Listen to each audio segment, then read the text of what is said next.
Hi, hello, this is me Kavya. Welcome back to my channel. I'm back with another new video. ఈ వీడియోలో నా US travel journey ఎలా అయ్యింది ఏంటి అని మీ అందరికీ చూపించాలనుకుంటున్నాను. So let's start the video.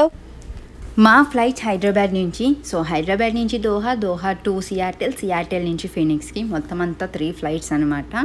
So send off అది ఇవ్వడానికి అక్క బావగారు వాళ్ళు వచ్చారు. సో నా ఫ్లైట్ నైట్ 3:35కి అలాగా. సో అందుకనే మేము 11కి అలా స్టార్ట్ అయ్యాము ఎయిర్పోర్ట్కి. ఎందుకంటే 3 అవర్స్ ముందే ఉండాలి కదా. So immigration and security check ఇవన్నీ ఉన్నాయి కాబట్టి సో ఎర్లీగా స్టార్ట్ అయ్యాము. సో అక్క బావగారు వాళ్ళు వచ్చారు సెండ్ ఆఫ్కి. ఇంకా వాళ్ళకి కూడా గుడ్ బై చెప్పేసే టైం వచ్చేసింది. So missing each and every one so much అసలు. సో మీ వాన్తో ఇప్పుడు జర్నీ సో ఎలోన్గా ట్రావెల్ చేస్తున్నాను. సో ఎలా ఉంటుందా అనేసి చాలా టెన్షన్ పడుతూ వెళ్ళాను. సో ఫస్ట్ అది టికెట్స్ అవి మనం కలెక్ట్ చేసుకుంటాం కదా. సో అక్కడికి వెళ్ళినప్పుడు మనకి లగేజ్ అది చెక్ చేస్తారు వెయిట్ అదిని. సో మనకి ఇంటర్నేషనల్ ట్రావెల్ అయితే 223 కేజెస్ ఇస్తారు and 1 cabin suit case and మనకి ఏదైనా ల్యాప్టాప్ బ్యాగ్ కానీ హ్యాండ్ బ్యాగ్ కానీ అలౌ చేస్తారు.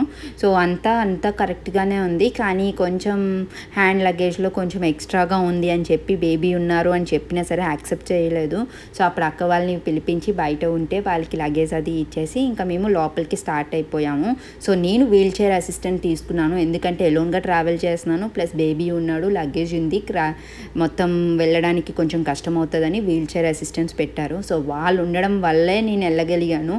లేదు అంటే చాలా కష్టము. సో హైదరాబాద్ లాంటి ఎయిర్పోర్ట్స్ అయితే ఓకే వీ కెన్ మేనేజ్. కానీ పెద్ద ఎయిర్పోర్ట్స్ ఉంటాయి, దుబాయ్ అండ్ సియాటల్ ఎయిర్పోర్ట్స్ అవిని. సో కష్టం అవుతుంది బేబీస్తో మేనేజ్ చేయడం. సో ఎవరైనా బేబీస్తో వెళ్ళినప్పుడు మోస్ట్లీ వీల్ చైర్ అసిస్టెంట్స్ తీసుకుంటే మంచిది. సో దట్ మనకి ఈజీగా కూడా ఫాస్ట్గా అయిపోతుంది. సో బేబీస్తో ఉండడం వల్ల మనకి సెక్యూరిటీ చెక్ అది కూడా ఈజీగా అయిపోతుంది అనమాట. సో అక్కడికి వెళ్ళేసరికి కొంచెం టైం అయిపోతుందని కొంచెం ఫాస్ట్గా అన్నీ చూసుకొని వెళ్ళిపోయాము. అక్కడికి వెళ్ళాక చాలా టైం వెయిట్ చేయాల్సి వచ్చింది. అసలు మిడ్ నైట్ టైమ్ మేవాన్ పడుకోవాలి, అయిన సైడే వాడు ఎంతో ఎనర్జెటిక్గా ఆడుతూనే ఉన్నాడు. చాలా కంట్రోల్ చేశాను పడుకోబెడదామని చెప్పి. ఆడెక్కడా ఆగలేదు. అక్కడ ఒక అమ్మాయి ఒకటి ఫ్రెండ్ అయ్యింది. సో ఇద్దరు కలిసి ఎయిర్పోర్ట్ మొత్తం తిరుగుతూ కింద పడి మొత్తం అంతా ఫుల్ గోల చేశారు. ఎయిర్పోర్ట్ మొత్తం తిరుగుతూ ఉన్నారు. సరే వాడే అలసిపోతే ఫ్లైట్ ఎక్కాక నిద్రపోతాడు కదా అని చెప్పేసి వదిలేశాను. సో మీరు కూడా బయటికి వెళ్ళినప్పుడు బేబీస్ని ఎక్కువగా ఫోర్స్ చేయొద్దు.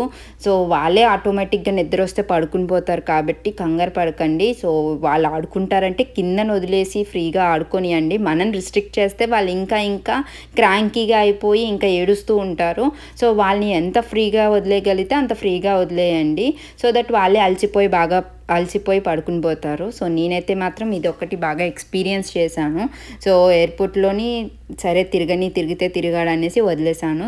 బాగా ఆడుకున్నాడు. సో ఇంకా ఫ్లైట్ ఎక్కే ముందు మాత్రం నేను ఇంకా ఏదో ఒకటి ఫీడ్ చేశాను వాడికి. సో దట్ పొట్ట ఫుల్గా ఉంటే కొంచెం ఎక్కువసేపు పడుకుంటాడు కదా అనేసి. సో నాకైతే మార్నింగ్ నుంచి ఫుల్ కోల్డ్ అండ్ ఫీవర్ కూడా వచ్చేసింది. సో అందుకే నా ముఖం కూడా చాలా నీరసంగా అయిపోయింది. అసలు బేబీని ఎలా వెళ్తామా అనేసి కూడా నాకు చాలా టెన్షన్ వచ్చింది. సో ఫైనల్గా అయితే దోహా ఫ్లైట్ ఎక్కేసాము. అక్కడ ఇంకా ఫ్లైట్ ఎక్కేసే ముందు కూడా నేను ఎందుకైనా మంచిది అని ట్యాబ్లెట్ అది వేసుకొని వెళ్ళాను, స్టార్ట్ అయ్యాను. మళ్ళీ ఫీవర్ అది ఎక్కువగా రాకుండా ఉంటుంది అని చెప్పేసి. సో ఇప్పుడు ఫ్లైట్ అయితే ఎక్కేసాము. ఇదంతా బిజినెస్ క్లాస్. సో మాదైతే ఫ్రంట్ సీట్స్ తీసుకున్నాము. బేబీస్తో ఉన్నప్పుడు మనకు ఫ్రంట్ సీట్స్ తీసుకుంటే కొంచెం కాళ్ళు అది ఎక్స్టెండ్ చేసుకోవడానికి అది ఉంటుంది అనేసి ఫ్రంట్ సీట్స్ ప్రిఫర్ చేస్తాము. అండ్ బేస్ నెట్ కూడా ఉంటుంది ఫెసిలిటీ. సో అవైలబుల్ ఉంటే ఇస్తారు. కొన్నిసార్లు most of the base nets అన్నీ ఫిల్ అయిపోతాయి. సో ఇది అయితే 4 అవర్స్ ఫ్లైట్ మాకు దోహాకి కాబట్టి ఎక్కువ టైం కాదు కాబట్టి పర్లేదు. కానీ ఎనీవే మాకైతే బేస్ నెట్ కూడా దొరికింది అండ్ ఫ్రంట్ సీట్ కాబట్టి కొంచెం స్పేషియస్గా ఉండేసరికి మీ వాన్ కొంచెం ఆడుకుంటున్నాడు. ఆడు చూసారా ఎంత ఎనర్జెటిక్గా ఆడుకుంటున్నాడో. టైం అప్పుడు 3:35 ఎంత అయ్యింది, అయినా సరే పడుకోలేదు. సో పక్కన ఎవరో ఒకళ్ళు ఉన్నారు. యాక్చువల్గా ఎవరు లేకపోతే ఇంకా ఫ్రీగా ఉండొచ్చు. ఒక్కొక్కసారి అయితే అలా దొరుకుతుంది కానీ మోస్ట్లీ అన్ని ఫ్లైట్లో మొత్తం అంతా ఫిల్ అయిపోయింది నేను వెళ్తున్నప్పుడు. సో ఇంకా మనకి ఛాన్స్ లేదు. పక్క సీట్ కూడా ఫిల్ అయిపోయింది. సో బేస్ నెట్ ఇచ్చారు. సరే మివాన్ పడుకున్నాడు కదా బేస్ నెట్లో వేసాను. యాక్చువల్గా అయితే వాడు పడుకోడు అసలు. లాస్ట్ టైం వచ్చినప్పుడు అయితే అసలు కింద వేస్తేనే పడుకోడు జనరల్గా కూడా. సో ఆడు పొరలేదు పడుకున్నాడు. నేను కొంచెం రెస్ట్ తీసుకోవచ్చు కదా అనుకున్న టైంకే లైక్ ఫ్లైట్ మూమెంట్స్ అవి అటు ఇటు రావడం వల్ల వాళ్ళు ఏం చెప్పారు, తీసేయమని చెప్పారు. అప్పుడే పడుకోబెట్టాను, 10 minutes అయ్యింది, అప్పుడే తీసేయమన్నారు.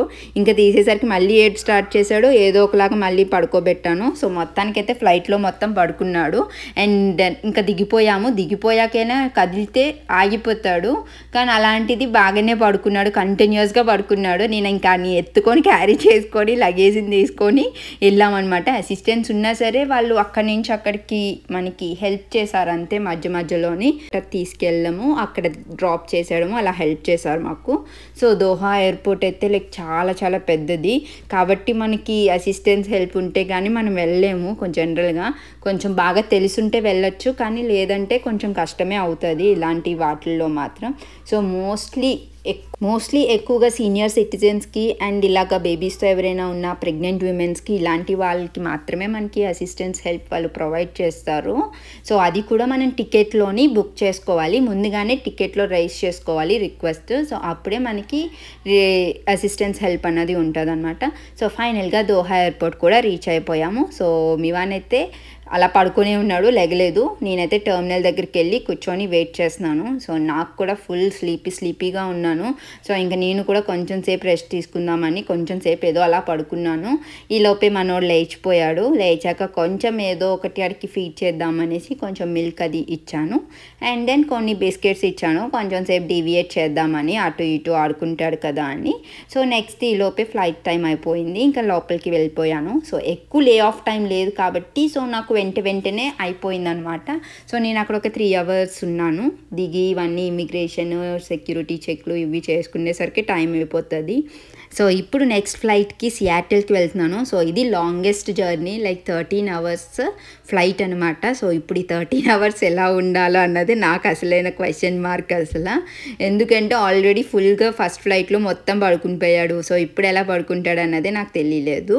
సో మొత్తానికైతే వెక్కగానే కొంచెం సేపట్లోనే వెంటనే ఫ్లైట్ కదలగానే నిద్రపోయాడు బాగానే.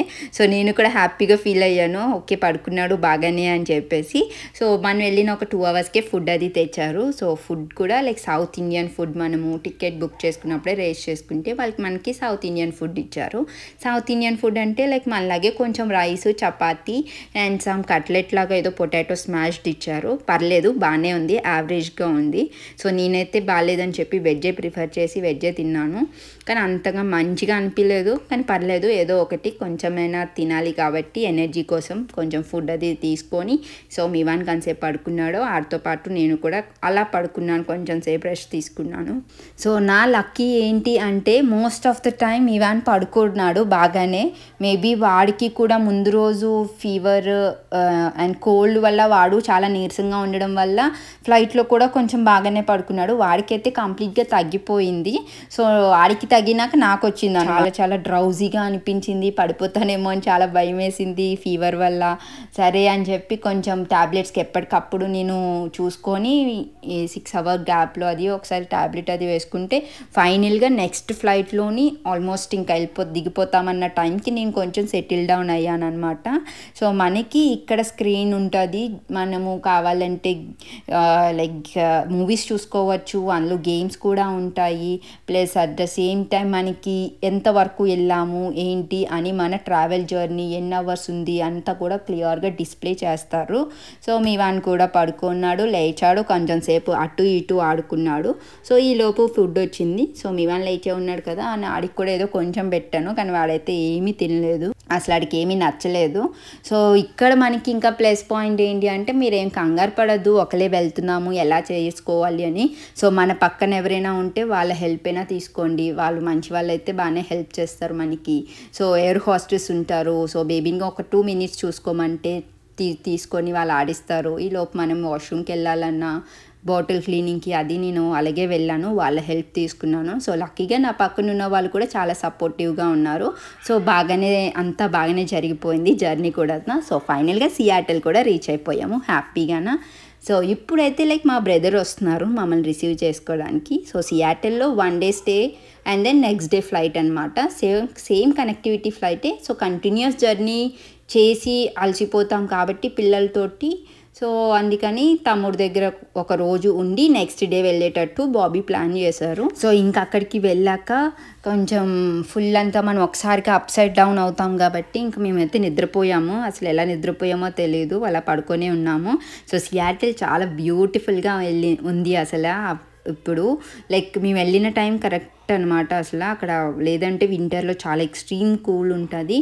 ఇప్పుడు సమ్మర్ కాబట్టి చాలా ప్లెజెంట్ క్లైమేట్ ఉంది. చాలా చాలా బాగుంది అసలు సియాటిల్. కానీ మాకు అక్కడ చూసి ఎక్స్ప్లోర్ చేసి అంత టైం లేదు. Next day flight. సో మేము పడుకొని లేచేసరికి టైం అయిపోయింది.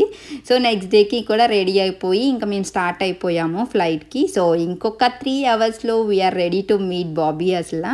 So we're so excited to see him. So Mivaan reaction చూడాలని చాలా చాలా ఎక్సైటింగ్గా వెయిట్ చేసాము అందరిమీని. సో ఎలాగా గుర్తుపడతాడా లేదా అని చెప్పేసి అనుకున్నాము. సో సియాటిల్ నుంచి ఫినిక్స్కి ఒక 3 అవర్స్ జర్నీ అనమాట. సో ఫ్లైట్ ఇలా కదలగానే మివాన్ గారు బాగానే పడుకుని పోతున్నాడు. అదేంటో ఏ ట్రైన్ కదిలినా బస్సు కదిలినా ఆడు పడుకుండేవాడు కాదు, కానీ ఫ్లైట్ ఇలా కదలగానే బాగానే పడుకుండేవాడు. సో పిల్లలకి ఎక్కువగా ఇయర్ బ్లాక్ అన్నది ఎక్కువగా అయిపోతుంది. సో అలాంటి టైంలో మనం కాటన్ కానీ లేదు అంటే హ్యాండ్స్తో గట్టిగా క్లోజ్ చేయాలి, లేదంటే ఇయర్ పెయిన్స్ అవి వస్తుంది. పిల్లలు చాలా చాలా క్రాంకీ అయిపోతారు. And at the same time వాళ్ళని ఫ్లైట్లో ఎంగేజ్ చేయడానికి అది నేను కొన్ని ఓట్స్ బిస్కెట్లు, మిల్లెట్ బిస్కెట్స్ ఇవి కొని తీసుకొని వెళ్ళాను. సో దట్ అది తింటూ కొంచెం వాళ్ళు ఎంజాయ్ చేస్తూ ఉండేవారు. ఇంకా బేబీకి ఫుడ్ అది మనం ఏం క్యారీ చేయొచ్చు అంటే లైక్ మక్కానా పౌడర్ అది నేను ఆల్రెడీ పౌడర్ చేసుకొని తీసుకొని వెళ్ళాను. జస్ట్ని దాన్ని హాట్ వాటర్లో మిక్స్ చేసి ఫీడ్ చేయడానికి ఈజీగా ఉంటుంది. అండ్ బయట అమ్మే సిర్లెక్ ఒకటి తీసుకెళ్ళాను. అట్ ద సేమ్ టైం మనకి మిల్క్ పౌడర్ ఉంటుంది కదా, సో మిల్క్ పౌడర్ కూడా తీసుకువెళ్ళాను. సో ఇవి మేనేజ్ చేశాను ఫుడ్ అది అయితే మాత్రం. సో ఫైనల్గా అన్ని ఫ్లైట్ జర్నీస్ అయిపోయాయి. సో వీ రీచ్ ఫినిక్స్ కూడానా. So we're ready to meet Bobby ఇప్పుడు. సో మివాన్ రియాక్షన్ ఎలా ఉంటుంది ఏంటి అని మొత్తం మేము రికార్డ్ చేద్దామని చెప్పి పట్టుకొని నేను నడుచుకుంటూ వెళ్తున్నాను కిందన లగేజ్ కౌంటర్ దగ్గరికి. సో బ్యాగేజ్ దగ్గరికి వెళ్తున్నాను. సో బాబీ కూడా ఆల్రెడీ వచ్చారు అప్పుడేనంట. సో తను కూడా కిందనే వెయిట్ చేస్తున్నారు. సో మీ ఇద్దరిని ఇక్కడ దిగుతున్నాం అనమాట. సో మివాన్ అయితే లైక్ చూసి ఫస్ట్ కొంచెం సేపు వాడు ఐడెంటిఫై చేయడానికి కొంచెం టైం తీసుకున్నాడు. తర్వాత వాళ్ళ డాడీ రాగానే లైక్ హ్యాండ్స్ చాపగానే వెళ్ళిపోయాడు వెంటనే.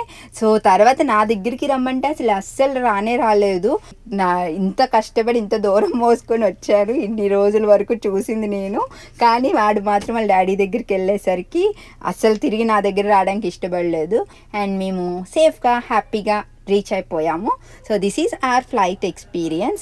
మీ అందరికీ నా వీడియోస్ ఎలా అనిపించాయో కామెంట్ చేయండి. మీకు నా వీడియోస్ నచ్చినట్లయితే please don't forget to like, share and subscribe to crazy Kavya.